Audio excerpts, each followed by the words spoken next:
Hey guys, this is Comic Uno, and today I'm doing Comic Uno's Best Comics of the Week, and this is the show where I review all the comics I've read this week in one show. We go least favorite to best pick of the week and everything in between. So before I get started, I do have a Kickstarter going on for my comic Hairology. It's an anthology all about hair, and there's some wonderful people that are part of this. Sterling Gates is writing a story, Comic Girl, who's done a lot of Supergirl fan art, is part of this, and Gail Simone is doing a forward, so hopefully guys could go check that one out. Now, also, of course, at the end of the video, we talk about the viewer's pick of the week. So in the comments below, let me know your pick of the week for a chance to be featured at the end of the episode. Now, let's jump in. This week, I had a pretty modest sized haul, 11 books. I know next week there's a ton of books coming out, so getting ready for that. But number 11 for me this week was a book I would say I got on whim, but mostly because I like one character. And that is Nightcrawlers issue 1. I really haven't been following X-Men. The only thing I've been following is Exterminators, which I really loved. And I've not been following the Sins of Sinister's event at all. Haven't been reading X-Men. But I thought maybe this could be a jumping on point of some sort. But it wasn't. It's very, very involved in whatever's going on in X-Men right now, whatever's going on with the Sins of Sinister event, and I just felt like I was jumping into something. It really wasn't too new reader friendly, which I was disappointed by. I think every issue 1, even if it's a tie-in, should somewhat be new reader friendly to kind of jump on board, and I really felt like it put me too much in the middle of the action. Not even X-23 being in this book really saved that for me. Artwork is okay for this one. Nothing that really blew my mind. It's very similar to the art style we've been seeing for X-Men. So overall, giving that 1.5 stars, and that is number 11. Moving on to number 10, and that is Parker Girls issue 5, a book I've been a bit disappointed by. I love this universe, I love Terry Moore's work, but I don't really know what direction this book's going in. It's kind of slow. They focus on a lot of different characters and not really our main characters of Kachu and Tabby, who are the Parker Girls, or at least were the Parker Girls. So I want to see a little bit more of them. You get to see a little bit of tidbits here, but not enough for me to love this one. So overall, giving that 2 stars, and that is number 10. Moving on to number 9, a book I'm just kind of finishing off at this point, and that is Lazarus Planet, issue 1, Dark Fate. This one focuses on Huntress, a new character that's going to spin into a new series, and then also Doom Patrol. The one I probably enjoyed the most was Doom Patrol, because I do want to see where that goes, and that ties into their issue 1 that's already been announced.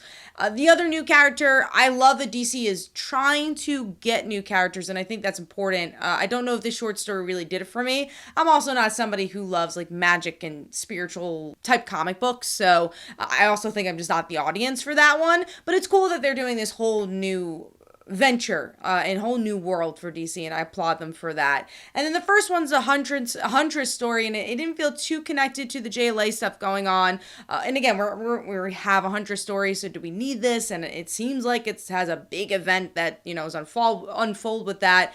But I'm tired of big events being teased. I really want to see the bigger moments in that. So nothing really wowed me for this one. So overall, giving that 2.5 stars, and that is number 9. Moving on to number 8, which is Fantastic Four, issue 4. This was the issue that was going to be the make it or break it for me, and I think it's going to be the break it. I was not too impressed with the reveals of what happened to this world and the negative zone, even though I think they tried to have some emotional beats with The Thing and Alicia, and especially between Mr. Fantastic and what happened to their children. I was like, oh, that was interesting, but I just didn't get the punch I wanted. I didn't get the build-up I wanted for that one. I think issue 1 through 3 should have utilized that build-up, but they didn't. It just wasn't as strong of a reveal as I wanted it to be. The artwork is pretty similar to what we've been getting in the Fantastic Four books. Solid art, but nothing mind-blowing to me. So overall, giving that 2.5 stars. I don't know if I'm going to pick up more Fantastic Four, and that's sad because I really did like Dan Slott's run on the Fantastic Four. Moving on to number 7, which is Spider-Man Lost Hunt, issue 4. This is the weaker issue for me for Spider-Man Lost Hunt. A mini-series / I wouldn't call it an event, but a mini-series I've been really enjoying. If you like classic Spider-Man, this is the book to read. This issue, not really. There's some good Mary Jane and Spider-Man moments in here, especially that has to do with their relationship. But there's a lot of exposition, especially when it comes to the villain. That's most of the issue, just to kind of get to point A to point B. And I felt like this was one of the slower issues, and I didn't even think the MJ and Peter moments were as strong as they could be. It's a lot of things we've heard from them in the past, so it just kind of felt like a forgettable issue. And I didn't love the exposition art. I liked the art when MJ and Peter were together, but then it got, maybe reminiscent to the old Last Hunt, but it was just a bit too gritty for me for the other art style. Moving on to number 6, which is a new Image book called Torrent issue 1. And I'm on the fence with this one. There are some interesting elements about this kind of go-lucky superhero. She's a mom, she has the perfect husband, and then her family dies. And she's like, okay, well, I guess I'm not doing that anymore. I'm going to be a vigilante and try to hunt down the people that killed my family. And I kind of wish we didn't spend so much time on the go-lucky version of her, because I didn't get a lot of her characterization there. It didn't make me love her. I honestly was more interested in the end. I was like, oh, cool. This go-lucky person's might become more of a villain or more of a bloodthirsty hero. And I was like, oh, that's an interesting concept, but did this sell me enough to read issue 2? I don't know. The artwork was fine. I think it brought a grittier tone, which also maybe is what didn't make me sell on this book. Maybe if there was like this bright type of book where you're like, oh, cool, now we're getting into this gritty art. It never did that here, so it just was a very forgettable issue, even though I think it had some promise. So overall, giving that 3 stars, and that is number 6, I believe. Moving on to number 5, which is X-Treme X-Men issue 1, which is one of the topics I want to talk about here. There's a lot of things I like about this book, especially if you like this era of X-Men, which I do. I like the Ogun stuff. I love this Kitty Pryde era of X-Men. But I will say they try to bite a little bit too much in this one, even though they all kind of have the same motive, which is the Ogun story. There is a lot of characters here. Gambit, trying to please different sides of the X-Men lore fan base. But I liked a lot of moments here. We have an ending where it's like, oh, is Kitty dead? Like, oh, that's interesting. Even though I think they broke up that part so much, I'm like, wait, Kitty died? What's going on? And I kind of had to read it back, be like, oh, okay, that's how that happened. Because there was like another scene in between that. But then I love the Rachel and Kitty moments. And again, that's kind of the topic of this issue, where it's like, okay, there's so many different X-Men books that try to tease Kitty's bisexuality, and obviously we really haven't seen Marvel do too much with it, but there's certain creators that will tease it even more. Chris Claremont obviously started this all, so it was really cool to kind of see a romance that we love, at least I will say a non-canon romance that we love. It's never been completely confirmed, but it's been almost confirmed, and almost there's been enough signs to be like, okay, no, this is obvious that they were together. And they do that again here. If you miss that part of their relationship, you do kind of get that moment where you're like, oh, are they actually together? Look how they're hugging. Look how they're talking about each other. There's a lot of scenes where it's like, she's the most important person in my life, and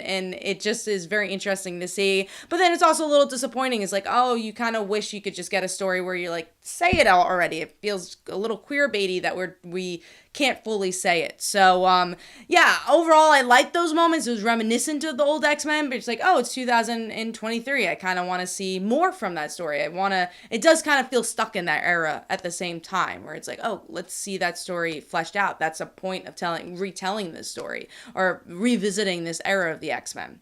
Artwork is pretty solid for this. I like the style a lot. I think there's some good facial expressions. I enjoyed the action in this issue. So overall, giving that 3 stars. That is number 5. Moving on to number 4, a book I was really excited for, and that is Betty the Final Girl issue 1. This is an anthology book, and it's 22 pages, so it feels a little weird to be an anthology, or at least it feels to be 22 pages. It's definitely like more of a regular size issue, and Betty's not really doing that as much as you expect. There's an interesting twist with her. You're like, oh, there's another Betty. Who is this? I honestly probably enjoyed the Josie and the Pussycat story the most. Like, I enjoyed just seeing that ending where you're like, oh man, how'd she end up killing these people?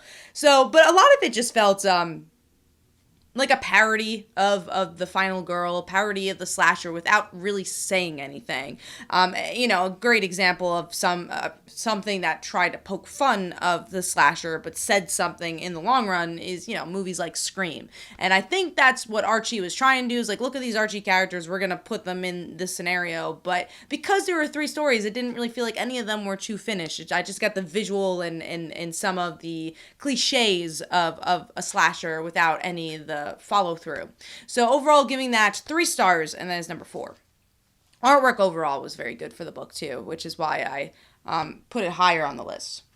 Moving on to number 3, which is Mighty Morphin Power Rangers issue 105. This is a good point A to point B issue. It really is reminiscent of Ryan Parrott's style, where you get a lot of good chunks of character interaction and character growth, where we get to see, Billy kind of get into a new gear of the Power Rangers team, where maybe he's not gonna be the Blue Ranger as often, but that doesn't mean he's not a Power Ranger. That doesn't mean he's not helping out. And then I really like seeing Trini's growth. I like seeing how she's changed, especially interacting with her old team. We get a little bit of movement with her relationship with Zach. Maybe it'll be romantic. So I like the small movements of characters and small growth, and it feels like I'm watching a TV show every week. I'm getting that small progression as we get to that bigger plot twist or, big character moment. So I like this one. I thought the artwork was really good. And, there's not an explosive moment that happens here, but I don't think that needs to happen in every issue. So overall, giving that 3.5 stars, and that is number 3. Moving on to number 2, which is Mary Jane and Black Cat, issue 3, of course. I was actually a little worried for the beginning of this issue, where it's like, oh man, I feel like this book's kind of spinning its wheels. We kind of already know that Black Cat wants to tell Mary Jane that she's with Peter, and it's like, all right, I've kind of heard this. But as you get to the middle of the issue, you kind of see why she's doing that and why it has to do with the plot. Because in the long run, you're like, why has Mary Jane been so unlucky if Black Cat has the power to be lucky? And then everyone kind of spins their wheels and figures it out. And I really liked how we got to that reveal. And I enjoy their friendship a lot. I like the action of this book. I love the voice of this book. I think the art's good. And honestly, it's so disconnected to Dark Web, you don't really need to follow that event, which is what I think a good tie-in would do. It's like you still have the tidbits of like, okay, this is a Dark Web event. There's stuff that are happening that's from Dark Web, but it's still its own thing. And that's what I think this book does expertly. So overall, giving that 4 stars, and that is number 2. Moving on to number 1, which is Batgirls, issue 15. Honestly, this is the best arc of Batgirls thus far, and probably my favorite issue of Batgirls. I've been really enjoying, again, this past arc. It's been really good because it really focuses on 2 characters, just Cass and Stephanie. And a lot of the previous issues had focused on like Future's End or, other elements that were more current Batman, but this is very much in their lore. The last couple of issues has to do with Cassandra dealing with her mom, and now this issue has to do with Steph dealing with her dad. And this could have easily just been like a back and forth issue of like, I hate you, Dad. And there's a lot of that in there. I think there's some moments that could have been tighter with that, especially the game show element. Like I wanted to like live with those questions a little bit more, especially the question of like, who's a worse dad, Batman or me? There's like some responses to it, but I'm like, oh, we could have lived in that a little bit longer. But the moments that do happen, the big moment of this issue is that Stephanie dies. Again. Stephanie has died in the past, and it was a much more gruesome death, but this having to do with Cass and Steph's friendship, and it's Cluemaster that pulls the trigger, and maybe this changes him as a character, because it doesn't seem like he wants to be the villain he once was. He also is revived from death, so there's some irony and poetry that comes along with, am I my father? Is Stephanie just gonna be the next Cluemaster? And that's really what's tackled here. And then when she does die, again, she gets a little bit of this Lazarus potion, and it's like, oh, is she gonna be weird? Is her mind gonna change? How is this gonna affect her character? So there's the shocking moment, there's the way of like, all right, how does she not die? There's the way of how that glues Cass and Stephanie together. There's just so much to dig in this issue that I really love, and I really hope that the next issues tackle, because I think this issue in particular built a lot of lore and a lot of potential for future issues to dig deeper into. And I like the art style. I think it is worked for this. I think it creates its own world, kind of like Burnside Batgirl did for Barbara Gordon. It kind of has its own vibe, has its own tone that I've been really enjoying, and I feel like I've really gotten used to with this arc, and I think it has been at its height with this arc. So that's my pick of the week. I give that 4.5 stars. Hopefully you guys enjoyed. This is Comic Uno. Let me know in the comments below, what are your favorite comics of the week, your pick of the week. And last week that was Miracle Man, and here are some comments about that. Hopefully you guys enjoyed. This is Comic Uno, and I will see you guys in the next one. Bye.